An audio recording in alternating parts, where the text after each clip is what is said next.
꼭 전화 와요. 예전에 사용했는데 너무 좋았더라, 좋더라. 그러니까 이제 그 선입견을 버리시면은 좋은 제품도 사용하실 수 있습니다. 건식 난방 구조 자체는 하부가 이제 단열 성능이 좀 받쳐주는 제품을 선택하는 게 좋고, 타일을 깔 수 있는 제품은 저희 회사가 유일해요. 안녕하세요. 따뜻함을 전해드리는 쭌난방입니다. 대부분이 한 90% 이상은 하부를 이제 단열재 소재로 많이 쓰죠.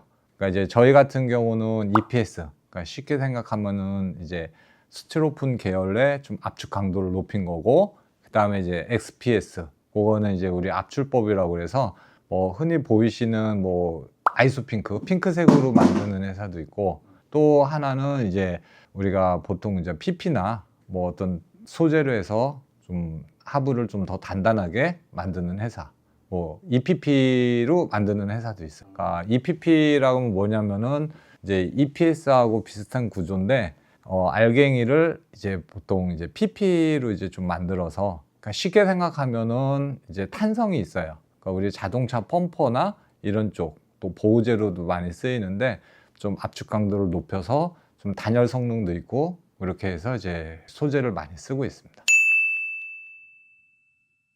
그래서 회사별로 이제 그런 부분들이 있는데, 저희 쭌난방 같은 경우는 하중 지대 핀을 넣거든요. 그 핀이 전체 위에 하중을 버텨주는 역할을 해요. 그래서 지금까지 사용하고 있는데 뭐 전혀 문제도 없고, 그래서 이제 쓰고 있고, 또 이제 아까 뭐 다 다른 회사 같은 경우는 뭐 PP 계열 뭐 돌가루하고 좀 섞어가지고 이렇게 해서 좀 더 견고하게 이렇게 만드는 회사도 있습니다. 그래서 대부분 우리 쉽게 생각하면은, 우리 요즘 전기차 유행하잖아요.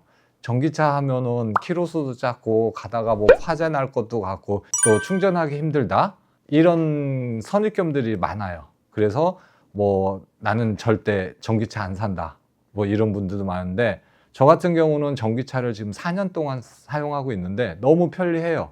그러니까 그런 선입관을 벗어나면은 건식 난방을 선택하는데도, 아까 얘기했듯이 건식 난방은 꿀렁거린다, 약하다, 이런 선입견 때문에 우리 집 새로 졌는데 이런 거 쓰면 안 돼, 뭐 이런 분들도 꽤 있어요. 하지만 전기차를 계속 사용하시던 분들이 다시 차를 구매할 때는 뭐 통계상으로 90% 정도는 다시 전기차를 구매하기를 원하는 부분들도 나와 있듯이, 건식 난방을 한번 사용하셨던 분들은 또 다른 뭐 난방할 부분이 있으면 꼭 전화 와요. 예전에 사용했는데 너무 좋았더라, 좋더라.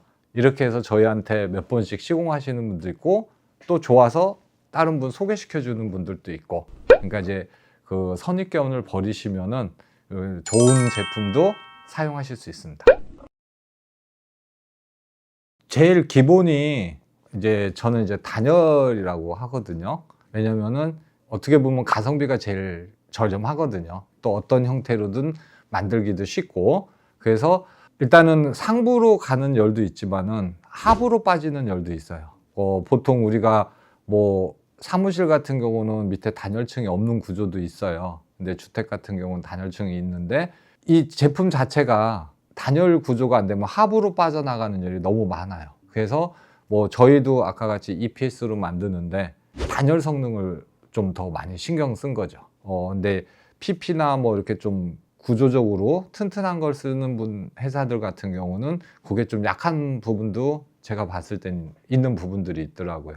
그래서 건식 난방 구조 자체는 하부가 좀 단열 성능이 좀 받쳐주는 제품을 선택하는 게 좋고, 그 다음에 배관 같은 경우는 이제 지금 건식 난방 시장에서 사용하는 게 그냥 제일 우리가 시중에 많이 보이는 엑셀, 또 전기 보일러를 사용해 가지고 사용하는 데는 뭐 실리콘 호스 쓰는 회사도 있고, 또 어떤 회사는 EPDM이라고, 보통 EPDM이 어디 많이 쓰이냐면은 가스보일러 안에도 검은색으로 보이는 고무가 있어요. 그게 열에 좀 강하거든요. 좀 부드럽고, 뭐 자동차 라지에타나 이런 부분들에 쓰이는 게 이제 EPDM인데, EPDM 호스는 어떤 압에 대해서 조금 약한 부분들이 있어요. 두 번째, 거기에서 이제 황이 나온다는 소리가 있더라고요. 뭐 한동안은 이제 그런 부분들도 있는데, 그런 염려가 없는 간단한 구조에서는 EPDM도 많이 쓰이고 있습니다. 그리고 그 다음에 이제 위에 방열판 같은 경우는 지금 거의 한 90% 정도는 금속을 많이 써요. 왜냐면은 제일 중요한 게 열이기 때문에 열 전도율이 좋은 거. 그래서 방열판 두께도 뭐 보통 뭐 0.8T도 쓰는 데도 있고 1T도 쓰는 데도 있고, 그 다음에 그 또 한 가지는 이제 금속을 안 쓰는 그런 회사들 같은 경우는 아까 그냥 PP나 돌가루 들어있는 그런 구조도 쓰는데, 저희 쭈난방을 기준으로 말씀을 드릴게요. 회사마다 뭐 그 방법이 좀씩 틀리더라고요.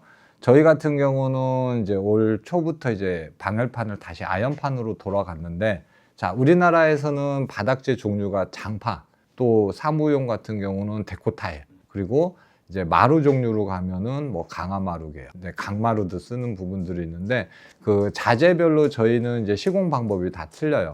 이제 그 부분들이 왜 틀리냐면은, 저희도 이제 아연판 위에 장판 같은 거를 바로 시공을 초창기에는 해봤거든요. 근데 열 전도율이 좋으니까 겨울에 시공했을 때는 추운 데 있다가 바로 난방을 틀면은 장판이 다 늘어나서 막 쭈글쭈글해져요. 그리고 아연판을 저희는 접착을 하는데도 계속 밟으면 아연판이 변형이 가요. 이렇게 밴딩이 된다든지 이런 부분들이 있어서, 저희 같은 경우는 장판이나 데코타일 깐다고 할 때는 꼭 보호파일이라는 걸 한번 아연판 위에 더 설치를 해주거든요. 그러니까 저희가 쭉 보니까 그게 이제 일단은 열은 한번 차단이 되는데, 그렇다고 해서 막 많이 차갑고 이런 부분들이 아닌데, 그거를 보호파일한 거를 설치를 해주니까 일단 장판이 안정화가 돼요. 그러니까 우는 현상들이 현저하게 줄고, 두 번째, 보호판하고 아연판도 저희는 접착제로 다 붙여주거든요. 그러니까 방열판이 변형이 안 가요, 오래 사용을 해도. 그래서 저희는 꼭 상담을 할 때 마감재 종류를 물어보거든요. 자, 강화마루 계열 같은 경우는 바닥에 접착을 해서 시공을 하는 방법이 아니기 때문에 그냥 아연판 위에 바로 시공을 해도 상관은 없어요. 그러면은 마루가 좀 장판보다 튼튼하니까 아연판 변형은 전혀 없고, 그래서 저희가 지금 전용 마루 판매하고 있는 탄소마루도 강화마루 계열인데, 뭐 이 제품에 대해서는 추후에 이제 시간이 있으면 다시 설명해 드리겠는데, 기존 강화마루보다 좀 장점이 많아 가지고 저희가 이제 전용 마루를 같이 시공을 해 드리고 있고, 간혹가다 이제 강마루를 시공해 달라는 분들이 있어요. 디자인적이나 이런 부분들에서. 강마루 같은 경우는 하부에 이제 에폭시 계열로 해 가지고 접착제를 쓰는데, 기존 아연판 위에 바로 시공을 못 해요. 그러니까 예전에 시공을 해 보니까 뭐 마루에서 변형이 가더라고요. 벌어진다든지 이런 부분들이 있고, 아연판하고 에폭시가 안 붙는 경우도 있고. 그래서 현재는 저희는 이제 방열판 위에 황토보드, 이제 어차피 보면 무기질 계열이죠. 수축 팽창이 없는 이제 그 계열로 한 번 더 시공을 해줘요. 그리고 그 위에다가 에폭시 본드로 강마루 본드로 시공을 해가지고 난방을 할 수 있는.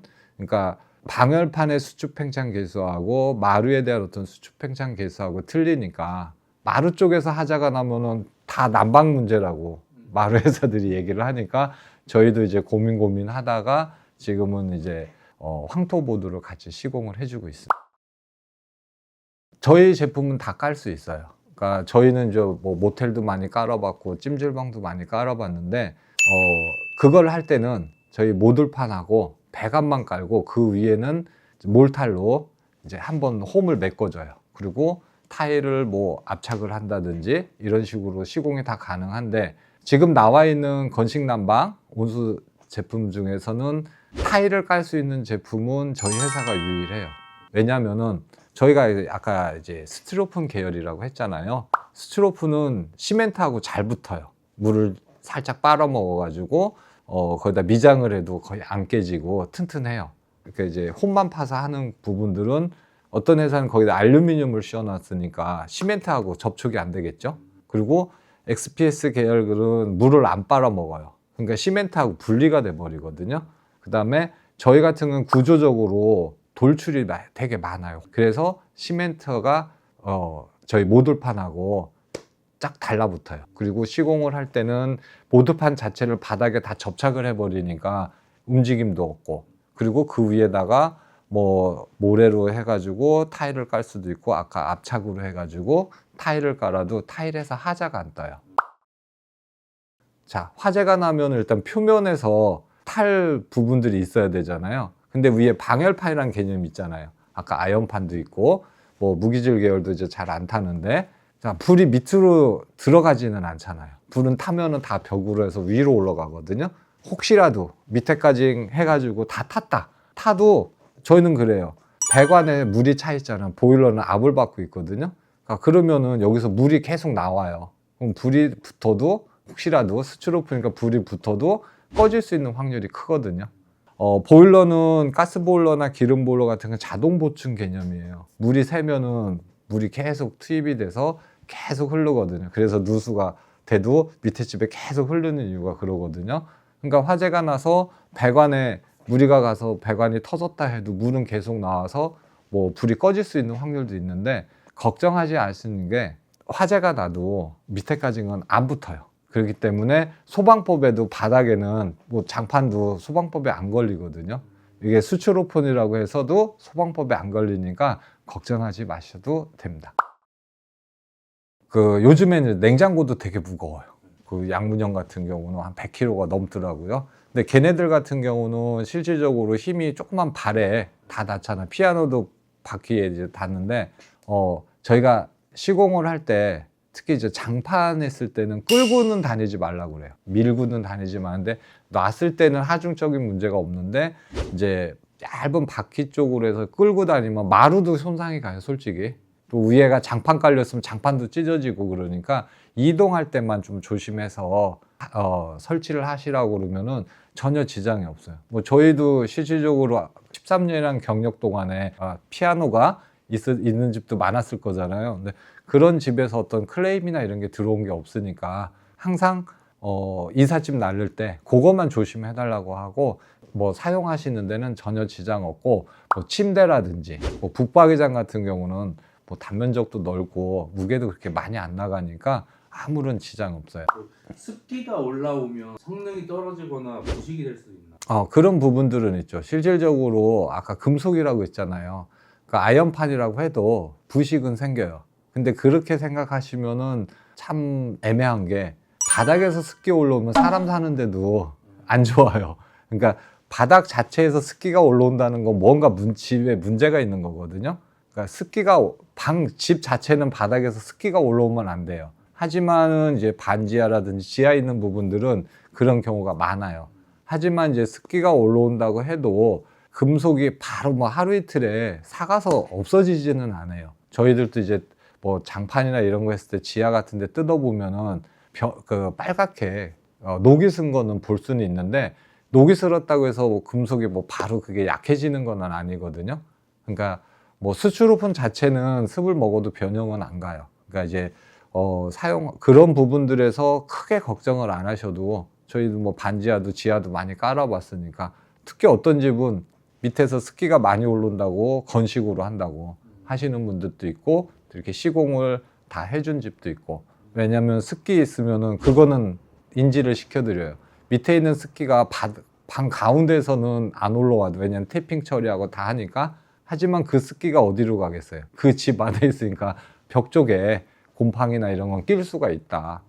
왜냐면 습이 벽으로 타고 올라가니까. 하지만 금속 제품을 쓴다고 해가지고 그게 금방 뭐 약해진다든지 그런 거는 절대 없다고 생각하시면 되겠습니다. 그러니까 모듈화라는 거는 실질적으로 하나의 제품 갖고 계속 이렇게 이어 맞추는 개념으로 해서, 제가 이제 모듈이라는 용어를 저희 회사가 제일 먼저 썼어요. 그 전에는 이런 제품이 없었기 때문에, 지금은 똑같은 제품으로 계속 연결해서 다 쓰는 구조로 나왔는데, 이 제품 모듈화라는 게 이제 되게 편리해요. 언제든지 잘라서 쓸 수 있고 어느 형태든지 다 만들 수 있으니까, 또 집 구조하고 영향을 안 받기 때문에. 그래서 이제 모듈화라는 게 되게 이제 효과적으로 사용하고, 그래서 이제 타 회사들 제품들도 새로 나오는 것도 대부분 이제 모듈화 형태로 많이 나오는 걸로 저희도 보고 있어요. 그렇죠. 그러니까 아까 얘기했듯이 지난번에 얘기했듯이 뭐 예를 들어서 뭐 냉온수 배관이 터졌다든지 뭐 확장을 한다든지 이렇게 하면은 기존 배관에서 딸 수도 있고 그러니까 일부분들이 손상 가면은 그 판만 교체하면 돼요. 뭐 특별히 뭐 철거하는 거 이런 부분들도 어렵지는 않기 때문에 뭐 소음도 나는 것도 아니고 어떤 회사들은 접착을 안 하니까 그거 칼로 잘라서 그 부분만 드러낼 수도 있고 해서 이제 건식이 이제 장점이 그런 부분들이죠. 그러니까 이제 유지 보수하는 부분들에서도 훨씬 또 경제적일 수 있다. 제가 이제 경험상으로 봤을 때는 아까 건식 난방 자재를 제가 설명을 해드렸잖아요. 뭐 단열재, 뭐 EPP, 또 그다음에 이제 무기질 계열 뭐 이런 부분들이 있는데 저는 단열을 되게 중요시하거든요. 그러니까 위로 올라가는 것도 있지만 하부 단열, 그러니까 단열재로 돼 있는 것 쪽으로 선택을 하시는 게 에너지 효율적인 면에서도 더 좋을 것 같다는 그런 의견을 내드리고 있습니다. 네, 지금까지 이제 건식 난방의 이제 여러 가지 장단점도 설명을 해드리고 어떤 거를 선택해야 되는지를 이제 설명해드렸는데요. 자, 선택 기준은 상담을 받아보시는 게 제일 나아요. 그리고 뭐 요즘에는 이제 온라인에도 많이 나와 있기 때문에 그런 부분을 참고하시면 되는데 앞으로도 저희 쭈난방에서는 더 단열성도 좋고 튼튼한 제품을 만들려고 계속 연구 개발하고 있으니까 기대해 주셔도 좋습니다. 다음 시간에 뵙겠습니다.